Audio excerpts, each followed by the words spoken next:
ରାନୋ, Lucy, Gouri ତିନି ଜଣ ବହୁତ ଭଲ ସାଙ୍ଗ ଥିଲେ। ସେମାନେ ତିନି ଜଣ ନିଜ ପିଲାମାନଙ୍କ ସହ ଗଛ ଉପରେ ବସି କଥା ହେଉଥିଲେ। ସନ୍ଧ୍ୟା ହେବା ଯାଏ ସେମାନଙ୍କର କଥା କେବେ ସରେ ନାହିଁ। ଗୋଟିଏ ଦିନ ସମସ୍ତଙ୍କୁ ଜଣା ପଡ଼ିଲା ଯେ କିଏ ଜଣେ ରାତିରେ କବାଟ ବାଡ଼ଉଛି ବୋଲି। ସେ ଘର ଘର ଯାଇକି କବାଟ ବାଡ଼ଉଛି। ସେଥିପାଇଁ ଜଙ୍ଗଲରେ ରାତିରେ କେହି ବାହାରକୁ ବାହାରନ୍ତି ନାହିଁ। କିନ୍ତୁ ରାନୋ, ଗୋରି, ଲୁସି କାହା କଥାକୁ ବିଶ୍ୱାସ କରନ୍ତି ନାହିଁ। ଗୋଟିଏ ଦିନ ସବୁ ପକ୍ଷୀ ନିଜ ନିଜ ଘରେ ଶୋଇଥାନ୍ତି। ଗୋରିକାଉ ଆଉ ତା ପୁଅ ନିଦରେ ଶୋଇଥିଲେ। ତାପରେ ଅଧା ରାତିରେ ଗୋରିକାଉର କବାଟ କିଏ ବାଡ଼େଇବାକୁ ଲାଗିଲା। ଗୋରିକାଉ ନିଦରୁ ଉଠି ପଡ଼ିଲା। ଇଏ କ'ଣ, ମୋତେ କ'ଣ ଲାଗୁଛି କିଏ ମୋ ଘରର କବାଟ ବାଡ଼ଉଛି ବୋଲି। ମୁଁ କ'ଣ ସ୍ୱପ୍ନ ଦେଖୁଛି କି? ଯଦି କାହାର ଦରକାର ଥିବ ସେ ପୁଣି ଥରେ କବାଟ ବାଡ଼େଇବ। ଏମିତି ଭାବିକି ଗୋରିକାଉ ପୁଣି ଥରେ ଶୋଇପଡ଼ିଲା। ଗୋରିକାଉ ଗଭୀର ନିଦରେ ଶୋଇଥିଲା। ପୁଣି ଥରେ ତା କବାଟ କିଏ ବାଡ଼େଇବାକୁ ଲାଗିଲା।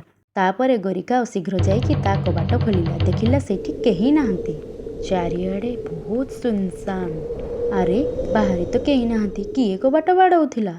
ମୁଁ ଶୁଣିଛି ଗୋଟିଏ ଭୂତୁଣୀ ଆସିକି କବାଟ ବାଡ଼ଉଛି ବୋଲି। କିନ୍ତୁ ସେ କିଏ କାହାକୁ ବି ଜଣା ନାହିଁ। ସେ କ'ଣ ପାଇଁ ଏମିତି କବାଟ ବାଡ଼ଉଛି କେଜାଣି? କାଲି ମୁଁ ରାନୋ ଆଉ ଲୁସିକି କହିବି ଏମିତି କ'ଣ ପାଇଁ କରୁଛି ସେ। ତାପରେ ଗୋରି ଶୋଇବା ପାଇଁ ଚାଲିଗଲା। କିଛି ସମୟ ପରେ ପୁଣି ଥରେ କିଏ କବାଟ ବାଡ଼େଇବାକୁ ଲାଗିଲା। ତାପରେ ଗୋରି ଯାଇକି ତା ଝରକାରେ ଦେଖିଲା। କିନ୍ତୁ ବାହାରେ କେହି ବି ନଥିଲେ। ତାପରେ ଗୋରି ବହୁତ ଡରିଗଲା। ଗୋରି ରାତିଯାକ କିଛି ବି ଶୋଇନାହିଁ। ତାପରେ ସକାଳ ହେଇଗଲା। ସକାଳ ଯେମିତି ହେଲା ଗୋରି ତା ସାଙ୍ଗ ଦୁଇ ଜଣ ପାଖକୁ ଚାଲିଗଲା। ରାତିରେ ଯାହା ଯାହା ହେଇଥିଲା ଗୋରି ସେମାନଙ୍କୁ କହିଲା। ତା କଥା ଶୁଣିକି ରାନୋ ଆଉ ଲୁସି ବହୁତ ହସିବାକୁ ଲାଗିଲେ। ମୋତେ ଲାଗୁଛି ମୋ ଘରକୁ କାଲି ଭୂତୁଣୀ ଆସିଥିଲା ବୋଲି। ସେ ରାତିରେ କବାଟ ବାଡ଼େଇବାକୁ ଲାଗିଲା। ମୋତେ ବହୁତ ଡର ଲାଗୁଛି ସାଙ୍ଗ। ଗୋରି, ଏସବୁ ତ ମନର ଭ୍ରମ।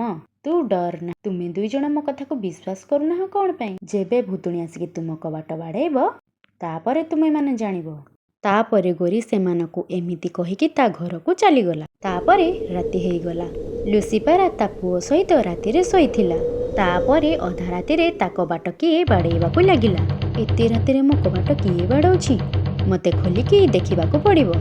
ତାପରେ ଲୁସି ତା ଘରର କବାଟ ଖୋଲିକି ଦେଖିଲା ତ ବାହାରେ କେହି ବି ନାହାନ୍ତି।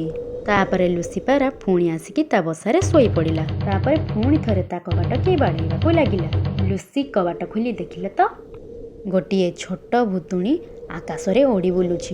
ତାପରେ ଲୁସି ସାଙ୍ଗେ ସାଙ୍ଗେ କବାଟ ବନ୍ଦ କରିଦେଲା। ଆରେ, ଇଏ କ'ଣ? ମୁଁ କ'ଣ ଏବେ ଦେଖିଲି? ଗୋଟିଏ ଭୂତୁଣୀ ଛୁଆ ଆକାଶରେ ଉଡ଼ି ବୁଲୁଛି। ସେ ଏମିତି ଡରଉଛି କ'ଣ ପାଇଁ? ମାମା, କିଏ କବାଟ ବାଡ଼ଉଥିଲା? ମୋତେ କୁହ ନା। ମାମା, ନାଇଁ ପୁଅ, କିଛି ନାହିଁ। ତୁ ଶୋଇପଡ଼। ମୁଁ ଏବେ ସାଙ୍ଗେ ସାଙ୍ଗେ ଗୋଟିଏ ଭୂତୁଣୀକି ଦେଖିଲି। ମୋତେ ବହୁତ ଡର ଲାଗୁଛି। ତୁ ଶୋଇଯା। ମାମା, ସତରେ କ'ଣ ବାହାରେ ଭୂତ ଅଛି? ମୋତେ ବହୁତ ଡର ଲାଗୁଛି ମାମା। ମାମା, ଆଜି ତୁମେ ମୋ ପାଖରେ ଶୋଇଯାଅ ନା। ତାପରେ ମା ପୁଅ ଦୁଇ ଜଣ ଯାକୁ ଶୋଇବା ପାଇଁ ବହୁତ ଡର ଲାଗୁଥିଲା। ତାପରେ ସକାଳ ଯେମିତି ହେଲା ଲୁସି ତା ଦୁଇ ଜଣ ସାଙ୍ଗକୁ ତା ଘରକୁ ଡାକିଲା। କାଲି ରାତିରେ ଯାହା ଯାହା ହେଇଥିଲା ଲୁସି ସହିତ ସେ ତା ସାଙ୍ଗମାନଙ୍କୁ ସବୁ କଥା କହିଲା। ଆରେ ଲୁସି, ମୁଁ ତ ଏବେ ଯାକେ ସେ ଭୂତୁଣୀର ମୁହଁକୁ ଦେଖିନି। କିନ୍ତୁ ତୁ ଦେଖିଛୁ। ତୁ ତ ଏବେ ମୋତେ ବିଶ୍ୱାସ କରୁଛୁ ନା? ହଁ ସାଙ୍ଗ, ସେ ଗୋଟିଏ ଛୋଟିଆ ଭୂତୁଣୀ। ଯଦି ତୁମମାନଙ୍କର ଏ କଥା ସତ ତାହେଲେ ଭୂତୁଣୀ ଆଜି ମୋ ଘରକୁ ଆସିପାରେ। ଗୋଟେ କାମ କରିବା ଚାଲ, ଆଜି ତୁମେ ଦୁଇ ଜଣ ମୋ ଘରେ ରହିଯାଅ। ତାପରେ ଆଗକୁ କ'ଣ କରିବା ମୁଁ ତୁମ ଦୁଇ ଜଣକୁ କହିବି। ସେହିଦିନ ରାତିରେ ସେମାନେ ତିନି ଜଣ ରାନୁ ଚଢ଼େଇର ଘରେ ଭୂତୁଣୀକୁ ଅପେକ୍ଷା କରିଥିଲେ। ତାପରେ ଅଧା ରାତିରେ ରାନୁ ଚଢ଼େଇର କବାଟ କିଏ ବାଡ଼େଇବାକୁ ଲାଗିଲା। କେହି ବି କବାଟ ଖୋଲିବାକୁ ରାଜି ହେଉନଥିଲେ। ତାପରେ ରାନୁ ଚଢ଼େଇ ଝରକା ପାଖକୁ ଯାଇକି ଝରକାରେ ଦେଖିଲା। ତାପରେ ସେ ଦେଖିଲା ଗୋଟିଏ ଭୂତୁଣୀ ଛୁଆ ତା କବାଟ ବାଡ଼େଇବାକୁ ଲାଗୁଛି। ମୋତେ ଛୋଟ ଛୋଟ ପିଲା ଦରକାର। ତୁମମାନଙ୍କର ଛୋଟ ଛୋଟ ପିଲା ଦରକାର। ମୁଁ ତା ସହିତ ଖେଳିବି।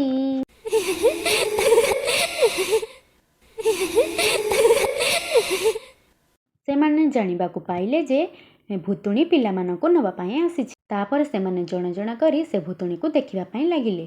ମୋତେ ଲାଗୁଛି ସେ ଆମ ପିଲାମାନଙ୍କୁ ନେବା ପାଇଁ ଆସିଛି। ସେ ନିଶ୍ଚୟ ମଣିଷମାନଙ୍କର ଛୁଆ ହେଇଥିବ। ସେଥିପାଇଁ ସେ ଏବେ ଭୂତୁଣୀ ହେଇଯାଇଛି। ସାଙ୍ଗମାନେ, ଚାଲ ଏବେ ଆମେ ଗୋଟିଏ କାମ କରିବା। ଆମେ ସବୁ ମିଶିକି ଚାଲ ହନୁମାନ ଚାଳିଶା ପଢ଼ିବା। ତାପରେ ଭୂତ ଆଉ କେବେ ଆସିବ ନାହିଁ। ତାପରେ ସେମାନେ ସମସ୍ତେ ମିଶିକି କବାଟ ପାଖରେ ହନୁମାନ ଚାଳିଶା ପଢ଼ିବାକୁ ଲାଗିଲେ। ଭୂତୁଣୀ ହନୁମାନ ଚାଳିଶା ଶୁଣିପାରିଲା ନାହିଁ। ସେ ସେଇଠାରୁ ସାଙ୍ଗେ ସାଙ୍ଗେ ଚାଲିଗଲା। ତାପରେ ସେଠାକୁ ସେ ଆଉ କେବେ ଆସିଲା ନାହିଁ। ରାନୋର ଦୁଇ ଜଣ ସାଙ୍ଗ ଲୁସି ଆଉ ଗୌରୀ ରାନର ବହୁତ ତାରିଫ କଲେ। ତାପରେ ସେମାନେ ଖୁସିରେ ରହିବାକୁ ଲାଗିଲେ। ନମସ୍କାର, ଧନ୍ୟବାଦ।